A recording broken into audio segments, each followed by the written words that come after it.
আপনাদেরকে বলা হয়েছে আজকে কিছু কুচক্র মহল যারা 5ই আগস্টের আগে আমাদের বিএনপির সঙ্গে ছিল না, 5ই আগস্টের পরে তারা বিএনপি নাম ভাঙিয়ে আজকে অনুষ্ঠানকে তারা প্রমাণ করার চেষ্টা করেছে। সাথী বন্ধুরা আমার, বড় দুঃখের বিষয় পরপরে জানতে পারলাম তার মানে কি আমরা কি বিএনপি লোক নাই? যারা এখানে চেয়ারম্যান হবেন তারা আমাদেরকে ভোট নেবেন না? আমরা কার জন্য এখানে এসেছি? আমরা দেশের তারেক রহমান, দেশের খালেদার জন্য এসেছি। 8000 মাইল দূরে তারেক রহমান বসে আছেন। দেশের খালেদা জিয়া বাংলাদেশের মানুষের জন্য কোনো সময় মাথা নত করেন না। কারণ এই দেশের সাধারণ মানুষের রেখে শহীদ জিয়ার গঠিত বাংলা জাতীয় দল বিএনপি নেতৃবৃন্দকে নেতাদের রেখে এই দেশ ত্যাগ করেন নাই।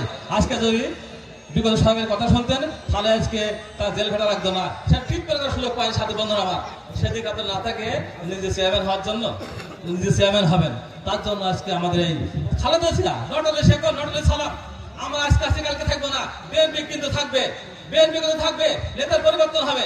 বিগত দিনে রাজনীতি করেছি, নূর মোহাম্মদ বিশ্বাস সমিতির বসে আছেন, আব্দুল রাজ্জাক ভাই, ওয়াহিদ সাহেব, তাদের নেতৃত্বে আমরা রাজনীতি করেছি। যদি নেতৃত্ব পছন্দ না হয় 2 বছর ধরে কমিটি পরিবর্তন হবে। যদি ইউনিয়নের আমাদেরকে অপছন্দ করে তাহলে আমাদের নেতৃত্ব থাকলে প্রয়োজন নেই। দল গঠন, দল কিন্তু খারাপ করতে পারবেন না, দল কিন্তু বাধাগ্রস্ত করতে পারবেন। সাথী বন্ধুরা আমার, সাবধান হয়ে যান। আমরা কিন্তু এই সন্তান, আমরা এই মানুষ বহু কষ্ট করে সন্ত্রাস কবলে দিয়েছিল মইনপুর।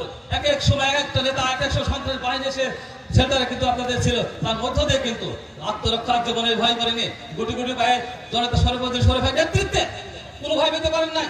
একটা লোক ম্যানেজ করতে গিয়ে 10 বাজে বলা হয়েছে, তারপরেও কিন্তু জান নাই, অনেক চুরি করে রেখেছেন।